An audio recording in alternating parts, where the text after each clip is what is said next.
नमस्कार दोस्तों। कहानी स्त्री को क्यों लेना पड़ा। कुतिया का जन्म। एक कुतिया ने बताया कि स्त्री को कुतिया का जन्म कब मिलता है, किन किन बातों का ध्यान रखना चाहिए। तो दोस्तों, आज मैं आपको एक बहुत ही रोचक और ज्ञानवर्धक कहानी सुनाऊंगी, जिसे सुनकर आपको पता चलेगा कि किसी की भक्ति, किसी की आस्था की मजाक उड़ाने वाले को ईश्वर की ओर से कौन सा दंड मिलता है। दोस्तों, एक बूढ़ी औरत थी जो रात दिन भगवान की भक्ति में डूबी रहती थी और उसके अपने ही परिवार वाले उसके विश्वास और आस्था को सिर्फ ढोंग समझकर उसका उपहास उड़ाते थे। तो चलिए कहानी को आरंभ करते हैं। आपसे निवेदन है कि यह वीडियो ध्यान से सुने और वीडियो को अंत तक सुने।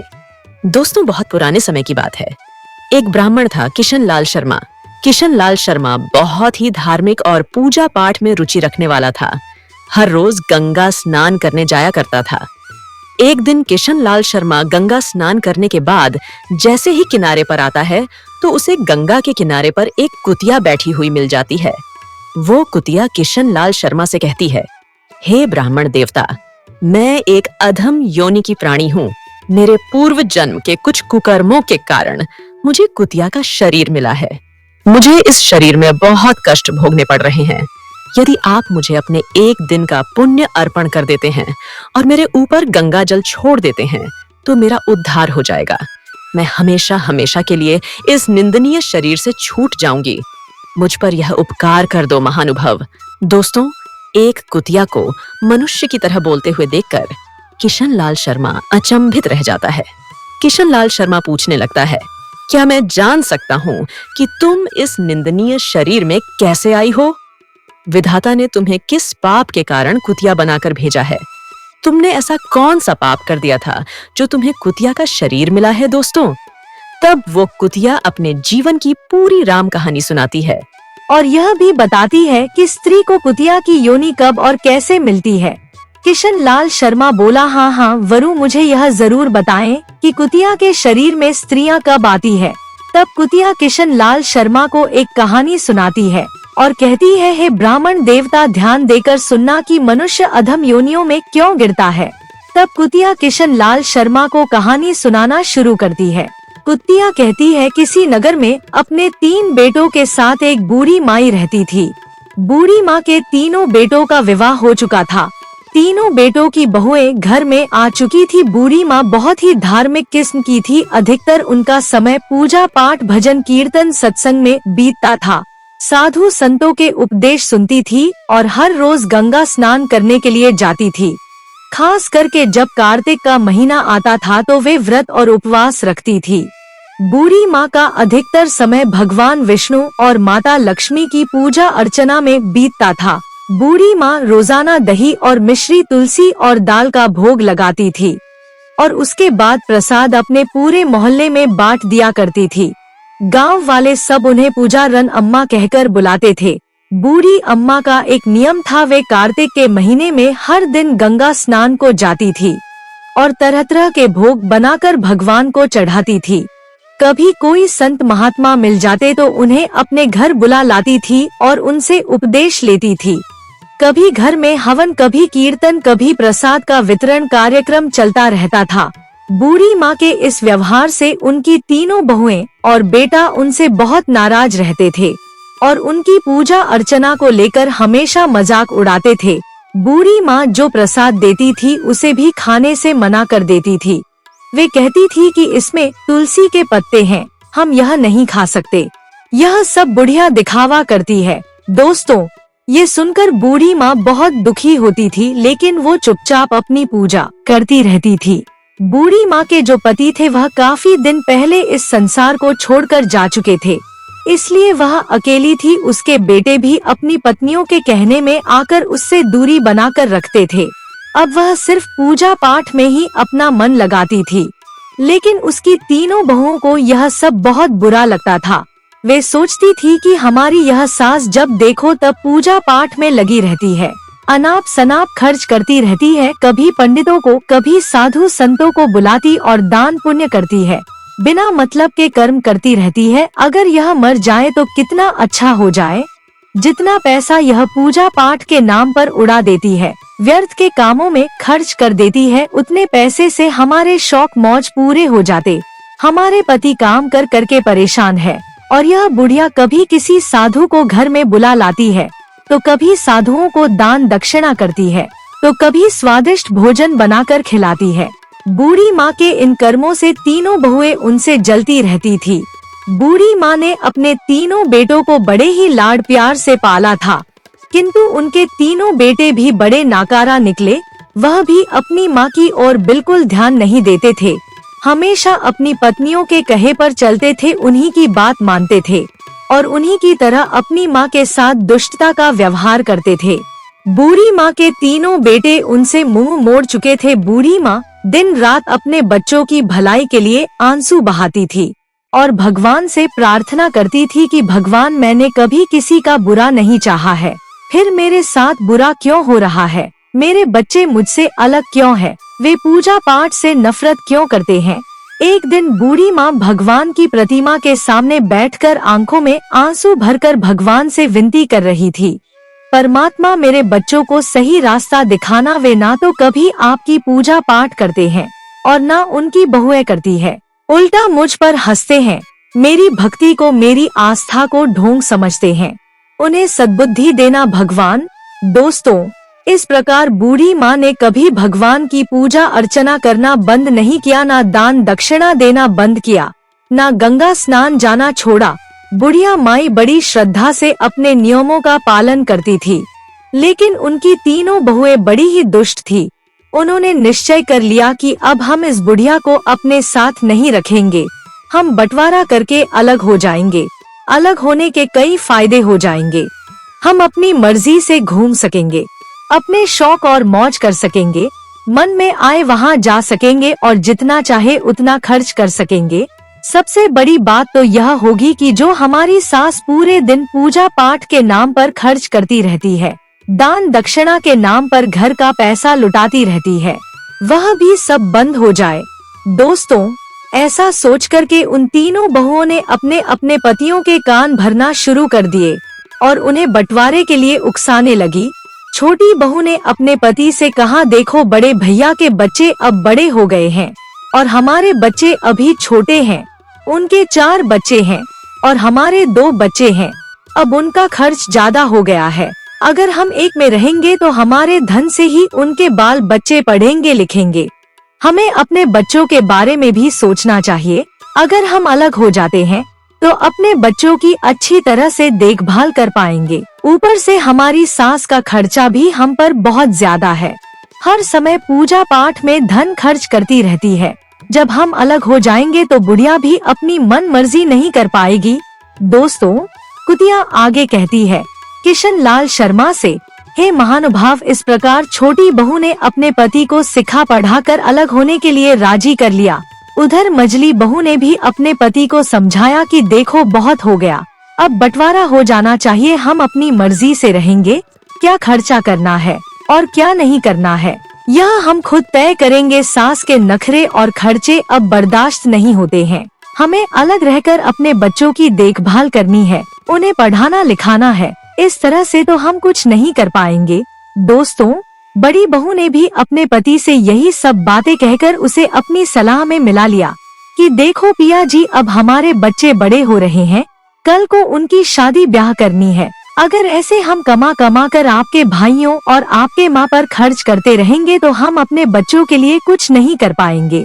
इसलिए हमें जल्दी से जल्दी बंटवारा कर लेना चाहिए। तीनों बहुओं ने अपने अपने पतियों को समझा बुझाकर उनके मन में बंटवारे की बात डाल दी। तीनों भाई अब बंटवारे के लिए तैयार हो गए। अब क्या था, गांव के पंचों को बुलाया गया और घर का बंटवारा करने की बात उनके सामने रखी गई। तीनों बहुएं भी बंटवारे में हिस्सा लेने के लिए वहां खड़ी थी। गांव के पंचों ने घर का सारा सामान, धन संपत्ति 4 हिस्सों में बांटकर अलग अलग कर दिया। 3 हिस्से बेटों को दे दिए और 1 हिस्सा बूढ़ी माँ को दे दिया। बेटों की अपेक्षा बूढ़ी माँ को थोड़ा कम धन मिला क्योंकि बूढ़ी माँ अकेली थी और बेटों पर उनके बड़े से परिवार को चलाने का भारी बोझ था। उस बंटवारे में एक बात और रखी गई। पंचों ने कहा कि जो भी बुढ़िया माँ को अपने हिस्से में रखेगा उसका ख्याल रखेगा वह बूढ़ी माँ की धन संपत्ति को भी इस्तेमाल कर सकता है, पर शर्त यह होगी कि बूढ़ी माँ को कोई दुख तकलीफ नहीं होनी चाहिए। दोस्तों, यह सुनकर छोटी बहू ने साफ इनकार कर दिया। कहने लगी कि मैं बुढ़िया माँ को अपने हिस्से में नहीं रख सकती, उसका खर्चा बहुत ज्यादा है, पूजा पाठ में बहुत पैसा खर्च करती है, वो हर तीसरे दिन किसी न किसी साधु को घर में बुलाकर ले आती है, कभी हवन करती है, कभी उपदेश कराती है, दान के नाम पर घर का सारा धन बांटती रहती है। हमें अपने बच्चों के बारे में भी सोचना है। दोस्तों, इस प्रकार मजली बहू ने भी मना कर दिया कि मैं भी बुढ़िया माँ को अपने हिस्से में नहीं रख सकती, वह हमें कभी पसंद नहीं करती है और हमें भी उसकी जरूरत नहीं है। बड़ी बहू ने भी वही जवाब दिया कि मैं भी बुढ़िया माँ को अपने हिस्से में नहीं रख सकती, हमें हमारे बच्चों का भविष्य देखना है और उनके लिए हमें बंटवारा करना ही पड़ेगा। दोस्तों, जब तीनों बहू और बेटों ने अपनी मनसा साफ कर दी और बुढ़िया को रखने से मना कर दिया तो बूढ़ी माँ अकेली रह गई। पंच लोग उनका फैसला और बंटवारा करके चले गए। जब बंटवारा हो गया तो तीनों बहुओं ने अपने अपने हिस्से का सामान धन संपत्ति अपने अपने घरों में ले जाकर रख लिया और बड़ी खुशी के साथ रहने लगी। तीनों बहुएं और बेटे ने बूढ़ी माँ को देखना बंद कर दिया था। बूढ़ी माँ भूखी है, प्यासी है, बीमार है, उन्हें इस बात से कोई मतलब नहीं था। वे तीनों अपनी अपनी दुनिया में मगन थे। इधर बूढ़ी माँ के बेटों ने जब उनका हालचाल लेना बंद कर दिया तो बूढ़ी माँ बिल्कुल अकेले पड़ गई। और यह तो आप जानते ही हो कि बुढ़ापा अकेले होने पर और ज्यादा कष्टदायक हो जाता है। बूढ़ी माँ रोज आना भगवान के आगे बैठकर प्रार्थना करती थी कि भगवान ऐसी औलाद किसी को मत देना जो बुढ़ापे में अलग रहने के लिए मजबूर कर दे। दोस्तों, बूढ़ी माँ को उनके हिस्से में एक झोपड़ी मिली थी। वे उसी झोपड़ी में रहने लगी। पर दोस्तों, उन्होंने अपना रोजाना का नियम नहीं छोड़ा था। वह रोजाना सुबह जल्दी उठकर गंगा स्नान करने जाती थी और भगवान विष्णु और माता लक्ष्मी की पूजा करती थी। पहले की तरह ही बुढ़िया माई भोग बनाकर रोजाना भगवान पर चढ़ाती थी और फिर मोहल्ले पड़ोस में जाकर बांट दिया करती थी। लेकिन बूढ़ी माँ अब बहुत अकेली हो चुकी थी। उनके तीनों बेटों ने उनसे मुंह मोड़ लिया था। उसकी बहू ने उसे घर से बाहर निकाल दिया था। वो रोजाना भगवान से प्रार्थना करती थी, हे भगवान, मुझे दुख से छुटकारा दिला दो, मेरे बच्चों का भला करो और उन्हें सही रास्ता दिखाओ। बूढ़ी माँ के पास जो थोड़ा बहुत आटा दाल चावल था वो उसी से काम चलाती थी। सोचती थी अब मुझे अपनी जिंदगी इसी तरह गुजारनी पड़ेगी। मेरे बच्चों ने मुझे छोड़ दिया है, लेकिन मैं भगवान की भक्ति नहीं छोड़ूंगी, उसकी भक्ति में कोई कमी नहीं आने दूंगी। बूढ़ी माँ सच्चे मन से पहले की तरह ही भगवान की पूजा अर्चना करती थी। हर रोज तुलसी के पत्तों से भगवान का पूजन करती थी और पड़ोसियों को प्रसाद बांटती थी।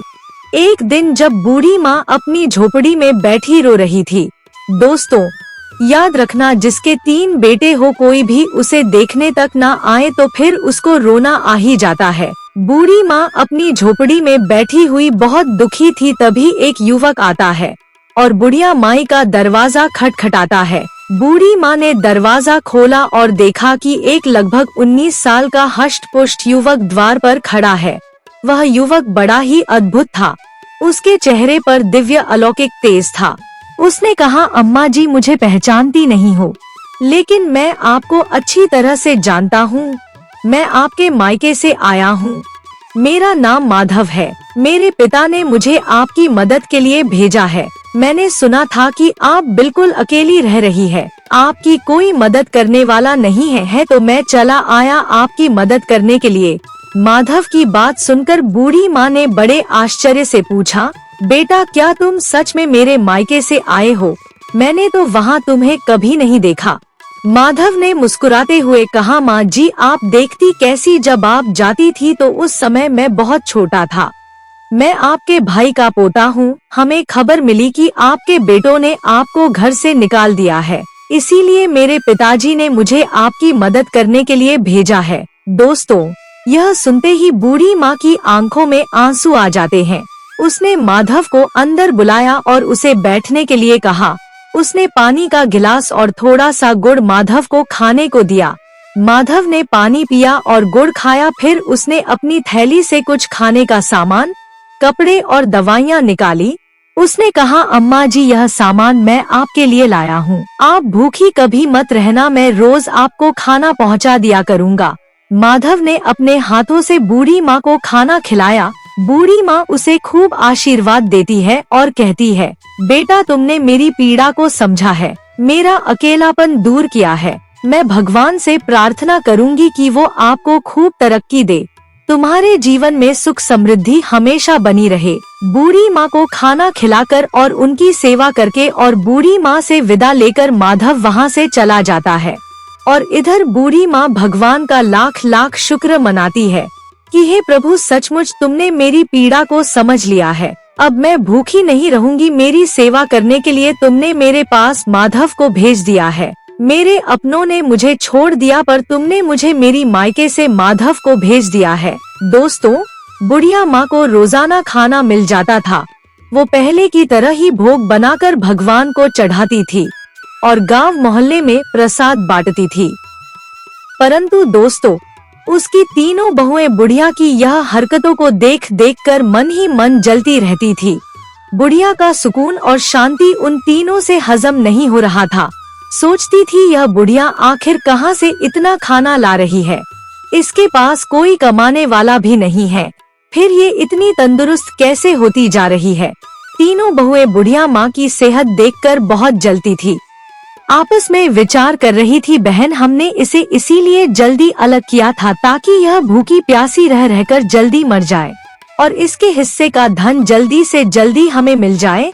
मगर मरने की बजाय यह बुढ़िया तो मोटी तगड़ी होती जा रही है। दोस्तों, कुछ लोग ऐसे होते हैं जो दूसरों को सुख चैन में देखकर अपना सुख चैन नष्ट कर लेते हैं। एक दिन तीनों बहुओं ने विचार किया कि हम इस बुढ़िया की झोपड़ी में जाकर इस बात का पता लगाएंगे कि ये बुढ़िया क्या खाती है और क्या करती है, इतनी तंदुरुस्त कैसे होती जा रही है। दोस्तों, तीनों ने वही किया। अगले दिन जब बूढ़ी माँ गंगा स्नान के लिए चली गई तो सुबह सुबह वे तीनों बहुएं बूढ़ी माँ की झोपड़ी में जाती है। झोपड़ी में जाकर उन्होंने देखा कि बूढ़ी माँ की झोपड़ी में खाने पीने का सारा सामान मौजूद था। आटा, दाल, चावल, मिर्च, मसाला, मेवा, मिष्ठान सब काफी मात्रा में वहाँ मौजूद था। बूढ़ी माँ की झोपड़ी में यह सब देखकर वे तीनों बहुएं चौंक जाती हैं। सोचने लगी, इसीलिए तो बुढ़िया बुढ़ापे में मोटी ताजी होती जा रही है। हम तो सोच रहे थे कि बुढ़िया भूखी मर रही होगी, लेकिन इसकी झोपड़ी में तो खाने पीने की सैकड़ों चीजें मौजूद है। यह इतनी चालाक निकलेगी, हमें नहीं पता था। दोस्तों, वह तीनों यही सोच रही थी। तभी इतने में बड़ी बहू बोल पड़ी, अरे अरे रुको, इस कम बख्त बुढ़िया ने यह इतना सामान जरूर मेरे घर से चुराया होगा। हम पूरे दिन काम में लगे रहते हैं और यह हमारे घर से चोरी करके अपना घर भरती रहती है। अब इसे सबक सिखाना ही पड़ेगा। मझली बहू ने कहा, हाँ, हमें इसे मजा चखाना ही चाहिए। छोटी बहू ने भी सहमति जताई, सही कहा बहन तुमने, हमें कुछ करना पड़ेगा। इस प्रकार वे तीनों बहुएं बूढ़ी माँ के घर से वो सारा खाने पीने का सामान अपनी अपनी झोलियां में भरकर अपने अपने घर को ले जाने लगती हैं। तभी उन्होंने देखा कि उस खाने पीने के सारे सामान में तुलसी के पत्ते मिले हुए थे। तीनों बहुओं ने एकदम गुस्से में आकर तुलसी के पत्ते निकाले और उन्हें नाली में फेंक दिया। दोस्तों, तभी एक अजीब घटना घटने लगती है।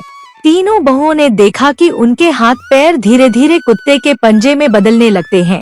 यह देखकर वे डर जाती है और चिल्लाने लगती हैं, लेकिन उनकी मदद के लिए वहाँ कोई नहीं आया। कुछ ही पलों में वे तीनों बहुएं कुतिया के रूप में बदल जाती है। दोस्तों, यह देखकर पूरे गांव में हड़कंप मच जाता है। उनके बच्चे और पतियों ने जब उन्हें देखा तो वह भी बड़े हैरान रह गए। बच्चे चिल्लाने लगे कि पिताजी देखो, मम्मी को क्या हो गया है। तीनों बहुओं के पति समझ नहीं पा रहे थे यह सब कैसे हुआ। उन्होंने सोचा कि इन कुतियों को घर से बाहर भगाए कि घर में रखें, लेकिन वे घर छोड़ने को तैयार नहीं थी। वे अपनी भाषा में कुछ कहने का प्रयास कर रही थी, लेकिन कोई उनकी बात समझ नहीं पा रहा था। उनके बच्चे रो रहे थे और पतियों को भी रोना आ रहा था। उन्होंने अपने बच्चों को संभालते हुए कहा, बच्चों अब कुछ नहीं किया जा सकता, हमें अब बूढ़ी माँ के आने का इंतजार करना होगा, शायद वही कुछ उपाय बता सके। गांव के लोग भी वहां इकट्ठे हो जाते हैं और सभी गांव वाले सोचने लगते हैं कि अनहोनी कैसे हो गई, बूढ़ी माँ की तीनों बहुएं कुतिया में कैसे बदल गई। किसी को कुछ समझ में नहीं आ रहा था। बूढ़ी माँ तो उस समय गंगा स्नान करने गई थी। सब बुढ़िया माँ के लौटने का इंतजार कर रहे थे। बूढ़ी माँ एकदम निश्चिंत थी क्योंकि उन्हें तो अब ना खाने पीने की चिंता थी, ना कुछ काम करने की। उनके लिए सारी व्यवस्था माधव कर जाया करता था। बूढ़ी माँ भगवान को भोग लगाकर रोज की तरह नगर में प्रसाद बांटने जाती थी। बूढ़ी माँ इस घटना से बिल्कुल अनजान थी। उन्हें नहीं पता था कि उनकी तीनों बहुएं अब कुतिया बन गई है। इधर तीनों बहुएं कुतिया बनकर घर के आंगन में बैठी थी। बच्चे उन्हें घेर कर खड़े थे। तीनों पति सोच सोच कर परेशान थे कि अब इन्हें रखें कि घर से भगाएं। उन्होंने अपने जीवन में ऐसी घटना कभी नहीं देखी थी। वे बहुत परेशान थे और अपनी माँ के लौटने का इंतजार कर रहे थे। गांव के लोग भी इस विचित्र घटना से हैरान थे। हर कोई यही कहता था कि यह सब बुढ़िया माँ की भक्ति और उसकी तपस्या के कारण हुआ है। कोई कहता था जरूर इन तीनों ने कुछ ऐसा वैसा पाप किया होगा जो नहीं करना चाहिए था। मित्रों, उधर गांव के कुछ लोगों ने यह बात बूढ़ी माँ को जाकर बताया जो गंगा स्नान के लिए गई थी, और उनसे जाकर कहा है, माई तुम्हें कुछ पता है? तुम्हारे घर में बड़ी ही अजीब घटना घट गई है। तुम्हारी तीनों बहुएं कुतिया बन गई है। बूढ़ी माँ को यह सुनकर बड़ा आश्चर्य होता है। उन्होंने सोचा कि यह कैसे हो सकता है। उसने तुरंत गंगा स्नान किया और घर की ओर लौट पड़ी। उसके दिल में बहुत सारी आशंकाएं थी।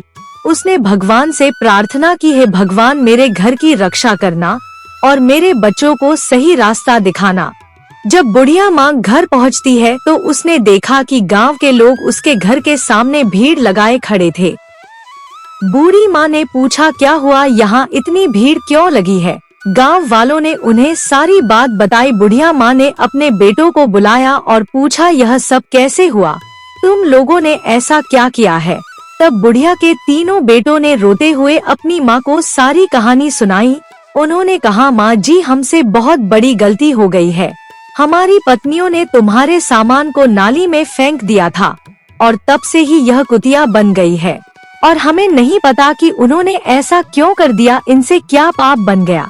अब उन्हें ठीक कैसे किया जा सकता है? बूढ़ी माँ ने अपने बेटों को दिलासा दिया और कहा कि भगवान सब ठीक करेंगे, तुम लोग घबराओ मत। बुढ़िया माँ ने अपने भगवान से प्रार्थना की और उनके आगे सारी बात बताई। भगवान तो सब कुछ जानते ही थे। बूढ़ी माँ ने सोचा कि अगर कोई जादू टोना टोटका होगा तो कोई साधु महात्मा ठीक कर सकता है। दोस्तों, उसी समय एक साधु गांव में आता है। बुढ़िया माँ ने उन्हें अपने घर पर बुलाया और सारा हाल बताया। साधु बाबा ने ध्यान से सारी बातें सुनी और कहा कि यह सब तुम्हारी भक्ति और तपस्या का फल है। हे माता, लेकिन तुम चिंता मत करो, इसका उपाय भी है। बुढ़िया माँ ने पूछा, बाबा कृपया मुझे उपाय बताइए, मैं अपने बच्चों को इस हालत में नहीं देख सकती हूँ। साधु बाबा ने कहा, तुम्हें कार्तिक महीने में विशेष पूजा रखनी होगी और तुम्हारे स्नान के पानी से तुम्हारी बहुओं को नहलाना होगा और ब्राह्मणों को भोजन कराकर उनके झूठे भोजन को तुम्हारी तीनों बहुओं को खिलाना होगा। इससे अपने असली रूप में फिर से वापस आ जाएंगी। बुढ़िया माँ ने साधु बाबा को धन्यवाद किया और अपने बेटों को यह उपाय बताया। तीनों बेटों ने कहा, माँ हम तुम्हारी हर बात मानेंगे, हम इस उपाय को जरूर करेंगे। दोस्तों, फिर बूढ़ी माँ ने कार्तिक स्नान आरंभ कर दिया। उसकी इस पूजा में उसके तीनों बेटे और गांव के लोग भी शामिल हो गए थे। बेटों ने मिलकर पूजा का सारा सामान इकट्ठा किया और भगवान के लिए भोग बनाने की व्यवस्था की। हर सुबह बुढ़िया माँ गंगा स्नान के लिए जाती थी और स्नान के पानी को एक बर्तन में एकत्रित करती रहती थी। उसके बाद वह भगवान विष्णु और माता लक्ष्मी की पूजा करती थी और फिर अपने पड़ोसियों को प्रसाद बांटती थी।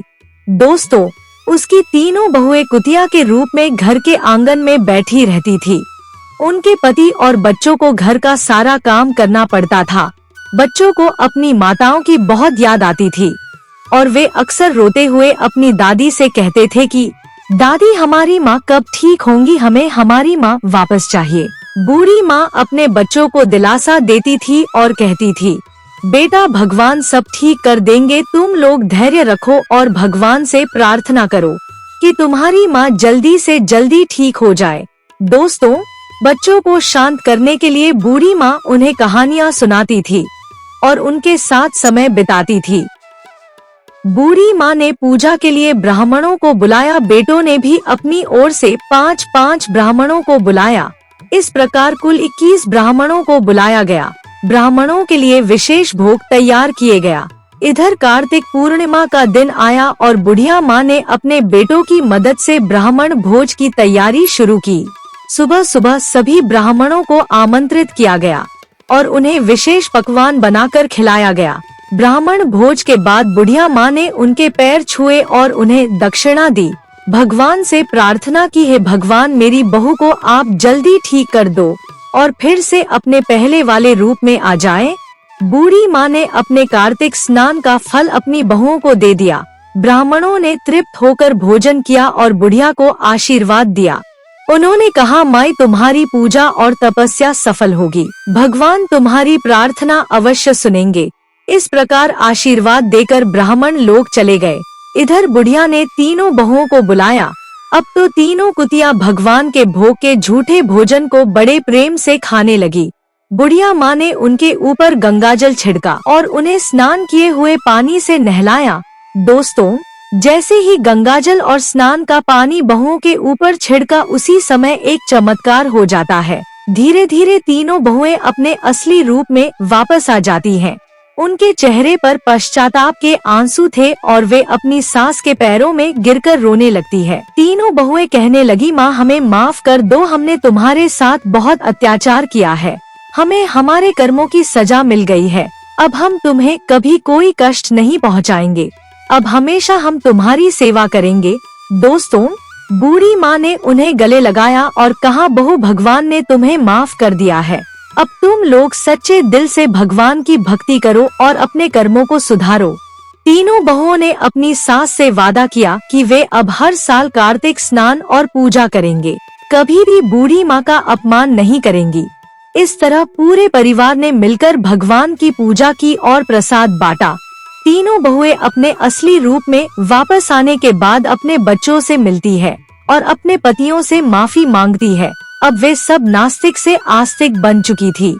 सबने मिलकर एक पूजा रखी। उस दिन के बाद उन तीनों बेटों और बहुओं ने कभी अपनी माँ को अलग नहीं किया। बूढ़ी माँ ने अपने बेटों और बहुओं को सिखाया कि भक्ति और सेवा का महत्व क्या होता है।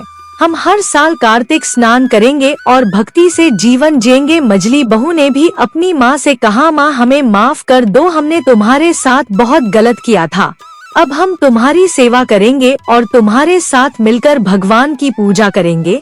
छोटी बहू ने भी अपनी माँ से वादा किया, माँ अब हम मिलकर रहेंगे और कोई भी तुम्हें कभी तकलीफ नहीं होने देंगे, हम हर साल कार्तिक स्नान और पूजा करेंगे।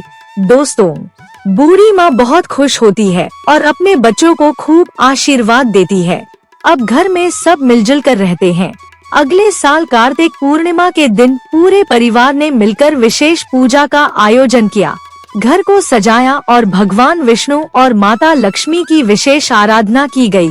तीनों बहुएं सुबह उठकर गंगा स्नान के लिए जाती है और स्नान के बाद भगवान का भोग तैयार करती है। बूढ़ी माँ ने सभी को सिखाया कि कैसे तुलसी के पत्तों का उपयोग करना है और भगवान का भोग लगाना है। उसने कहा, तुलसी के पत्तों में दिव्य शक्ति होती है और भगवान को यह बहुत ही प्रिय होते हैं। हमें सच्चे मन से तुलसी की पूजा करनी चाहिए और तुलसी का कभी अनादर नहीं करनी चाहिए। तुलसी माता भगवान को बहुत प्रिय होती है। सोचो, जिस तुलसी को वे अपने मस्तक पर बैठा कर रखते हैं, कीचड़ में कैसे देख सकते हैं। भगवान की कृपा से अब परिवार में सुख और समृद्धि आ चुकी थी। तीनों भाइयों का व्यापार अच्छा चलने लगा था और घर में खुशियों का माहौल था। अब तीनों बहुएं भी अपनी सास की सेवा में लगी रहती थी और हर काम में उनकी मदद करती थी। तीनों भाइयों ने भी अपनी माँ से वादा किया कि वे अब कभी भी उसे अकेला नहीं छोड़ेंगे और हमेशा उसकी सेवा करेंगे। उधर कुतिया किशन लाल शर्मा को सुनाती है, हे ब्राह्मण देव, जो इस तरह के कर्म करता है, भगवान को भोग लगाने की सामग्री को जो अपवित्र करता है, भगवान के भक्तों का अपमान करता है, उनकी हंसी उड़ाता है, उनके पूजा पाठ करने को ढोंग समझता है, जो भगवान के भोग को नाले में गिराता है, उसे पैरों से कुचलता है, वह कुत्ता या कुतिया ही बनता है। किशन लाल शर्मा ने पूछा, हे कुतिया, तुम्हारा क्या अपराध था जो तुम्हें कुतिया बनना पड़ा? तब उसने बताया, हे ब्राह्मण देव, मैंने पूर्व जन्म में अपने पति का अनादर किया। मैंने पति के रहते हुए पराये पुरुषों से भोग विलास करती थी। बात बात पर पति पर गुस्सा और उसका अपमान करती थी। हमेशा दूसरों के घर उठना बैठना करती थी। उसने अपने जीवन में कई पुरुषों के साथ समागम किया था। इसी कारण से मुझे यह निंदनीय और असहनीय दुख भोगने वाली योनि प्राप्त हुई है। हे ब्राह्मण देव, मैंने कभी पूजा पाठ नहीं किया, न कभी गंगा स्नान किया। उल्टा ऐसे लोगों से मैं चिती थी और उनकी हंसी बनाती थी।